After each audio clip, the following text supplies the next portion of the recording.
I have been trying to see this film since it came out back in October, and I finally got my hands on a copy that I could sit down with, and I was not disappointed. I really was looking forward to this film when I first saw its promotion.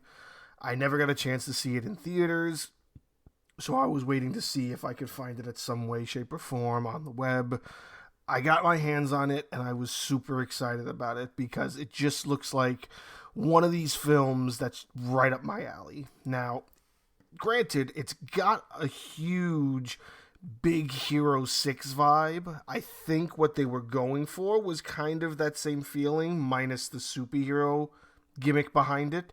More of along the lines of, say, making fun of like the technophobia and the data mining stuff that we have in this day and age.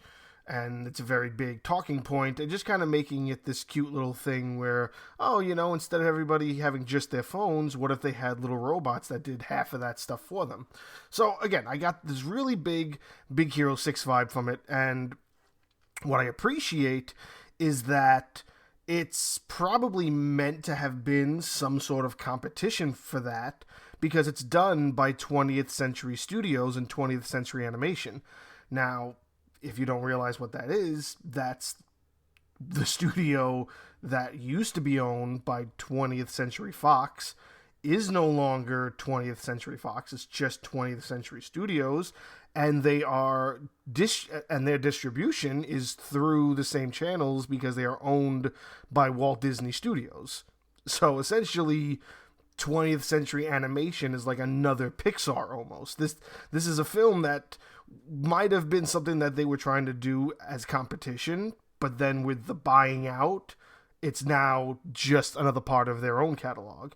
Now, of course, it's not labeled a Disney film. That's not even anything that's part of any of the like production companies you see at the beginning. You don't see Disney anything, you don't see Pixar anything, but if you look into it and you dig a little deeper, you know that 20th Century Studios is owned by Walt Disney Studios and Walt Disney Motion Pictures. So it's funny to think that they allowed this to kind of still get done, even though they're not like putting a label on it that lets you know that this is theirs.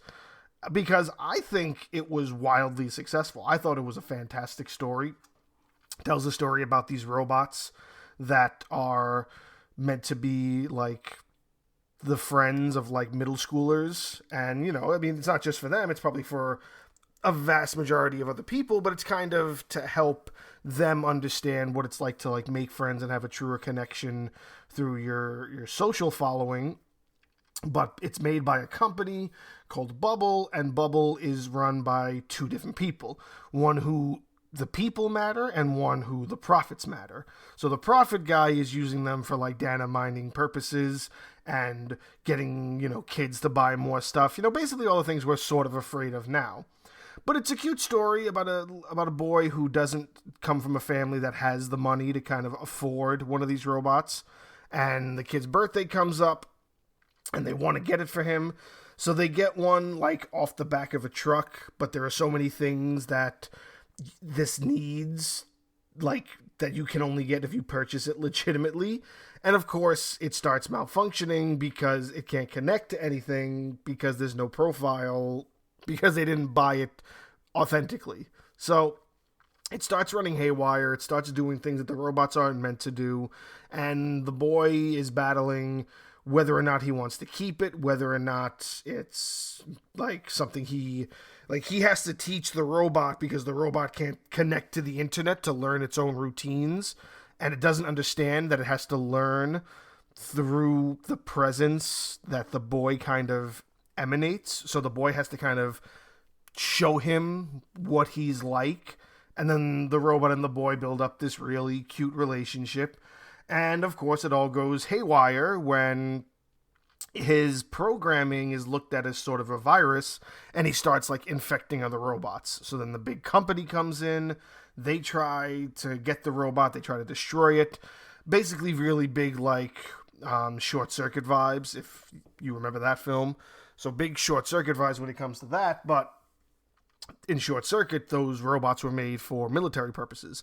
This is made strictly for social purposes. It's made for like social networking and posting things and just being more interactive with people. And a lot of the stuff that these robots do in the film is really cool, and it kind of makes me wish we had these things in real life almost. I think, I wouldn't be surprised if at some point Amazon came up with something really close to this, because that's kind of what I think Bubble is trying to. Bubble looks like a mixture of Amazon and Google. Like, if those two forces were together and they didn't exist separately, but you had all of their technology, that's what I feel like Bubble would be, and that's what these B-bots or buddy bots would be. So it's a really cute movie. I was really happy to finally get it. It's got a lot of great voice actors in it. The kid's voice is done by the actor who's the same kid. He's in Shazam. He plays his best friend who has crutches in the Shazam film. I can't remember his name off the top of my head. It's Jack something, but he plays the voice of the boy. The robot's voiced by Zach Galifianakis. Then you have Ed Helms is a voice in it. I think he plays the father, I believe, the boy's father. It's really a fun film, and I was super happy that I finally was able to sit down with it and enjoy it for how much fun it really is. And it really just goes to show that if it wasn't for Disney being the huge conglomerate that it is, Disney isn't the only ones that can push out these high quality films with these animation production values. Like 20th Century Studios and 20th Century Animation could have been a huge competitive factor for something against Disney, almost something that Fox could have still had their hands on, that could have done really, really well. But then again, I don't know. Maybe it's the point that they didn't have the budget to push these out, and maybe they were sitting on it, and then when Disney brought it up, they were like, yeah, you could still do it. I've seen a lot of films kind of get shelved and then pushed again after the Disney merger that Fox was working on. Like the New Mutants that came out last year, that was supposed to be a film for Fox because I believe Fox owned X-Men, if I'm not mistaken. So the New Mutants was another X-Men film, and it was supposed to be Fox's last one. Then they got brought out, and Disney was like, hell friggin' no, but the film was almost done, so they're like, okay, let's finish it. So they eventually pushed it out. So now we have 20th Century Animation, which would have been a fantastic competitor. It would have been up there with things like DreamWorks and whatnot. Like, this is a major, like, film. What else has 20th Century done in the past? I want to say it did the Ice Age films, I believe, were done by them. Or was Ice Age? It was something else. And I believe it was even called Fox Animation at one point. So it's just funny. It's funny to see that they've had to change these names, but they still kept them as separate entities almost, even though it's all still money going to Disney. It's all still Disney proving that regardless of these things being named different animation companies, we all know 20th Century Fox. But it's not owned by Fox anymore. So they're just calling it 20th Century Studios, but it's still a Disney company. Like, it's just so funny for me to think about. That's where we are right now when it comes to these companies that are pushing out these quality films. They all, in some way, shape, or form, lead back to Disney. Like, Disney is becoming a monster in and of itself, and if it continues, it's kind of crazy to think about how many things from now on are going to be in some way, shape, or form owned by Disney, They already have people on the edge of their seats anticipated for things like the new Spider-Man movie that's coming out. And this film, to me, was a huge hit. To me, this is, again, I say it again, this is basically Big Hero 6 without all of the superhero stuff. Like, if you took all of that stuff out of that, this is literally what it would be. And it's such a I really had a good time watching this. The robot, who's voiced by Zach Galifianakis, is adorable. The jokes are hilarious. There's this running joke where I think the boy's name is Barney, but the robot can't connect to the internet, so the only thing it has is this alphabetized name list that he makes him that he makes the boy go through to pick his own name because he can't register his name for some reason. So he only gets like three names and 3 or 4 dozen names into A, and the boy's like stop, no more or something, and the kid's like, okay, so now your name is Absalom. So the boy's name is actually Barney, but the robot keeps calling him Absalom because he can't figure out the programming in his head. And the boy's just like, okay, I guess my name's Absalom for the rest of the film. It's just cute things like that I really did appreciate about this. And it just, I mean, again, it just goes to show you that Fox had something. You know, all they had to do was stick to their guns. But when Disney is offering you that kind of money, you know, from what I know, Fox is just news now. I don't think Fox owns anything like FX, even Hulu. Hulu's owned by Disney. That's why you get Hulu packaged with Disney Plus these days. So they own Hulu, they own the FX network, which is basically saying that It's Always Sunny in Philadelphia, which is one of my favorite shows of the last decade, is now a Disney show because it's owned by Disney. It's owned by FX, which is now a conglomerate under Disney. I wonder if that's true. I gotta look that up. I'm pretty certain FX is owned by Disney now. Because if they are able to change 20th Century Fox to 20th Century Studios and 20th Century Animation, I wouldn't be surprised if they did still have FX. And the biggest issue is that Disney has to let a lot of these companies still do what they were doing.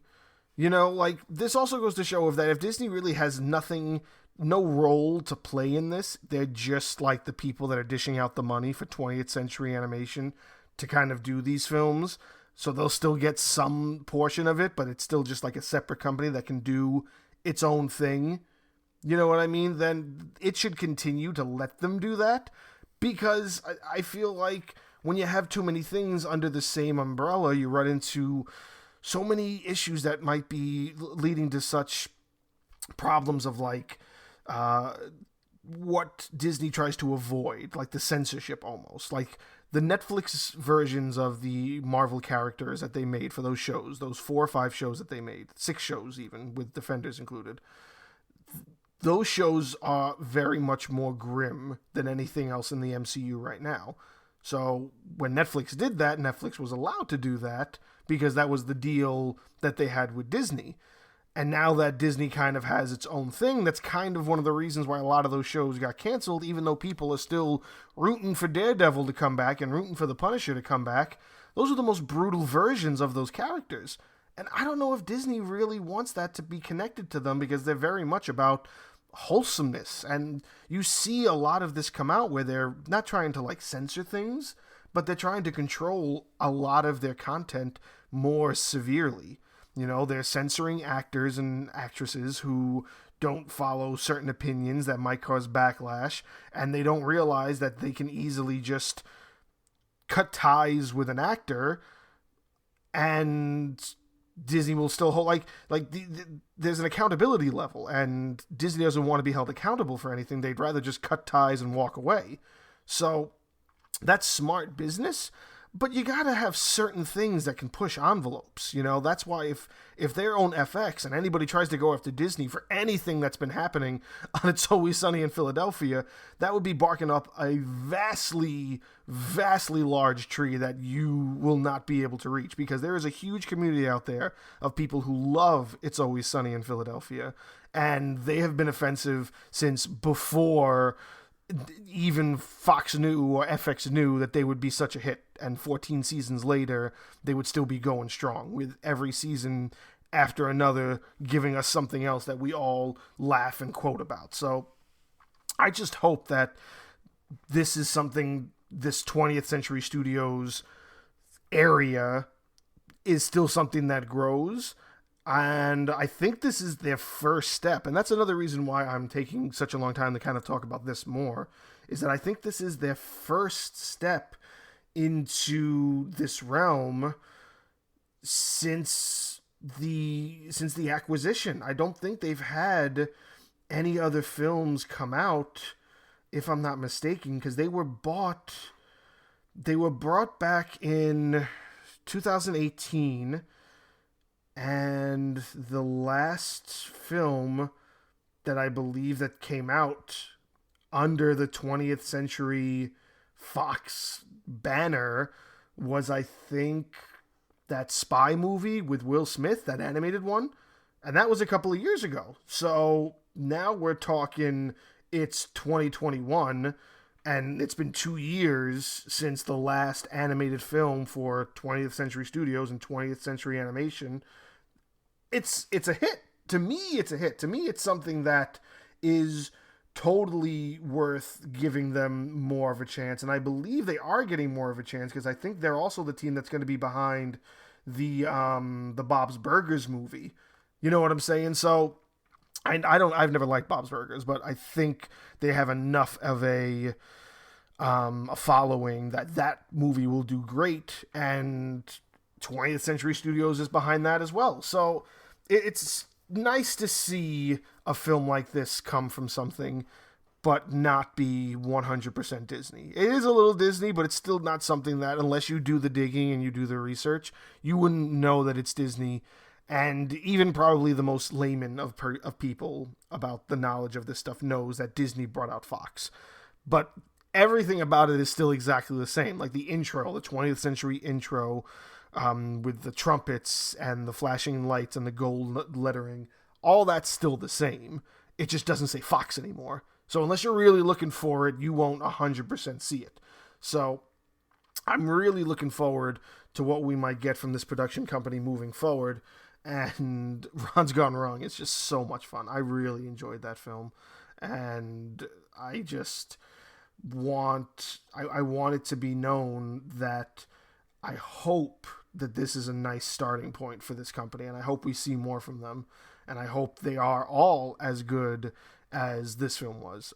Like I said, the only other thing I can think of off the top of my head they're making is Bob's Burgers. I won't see it, but I'm sure there's a large community that will probably pay money to see it and will love it just as much regardless of who does it, because I know Bob's Burgers has a huge following. But I still have hope for this studio moving forward in and of itself.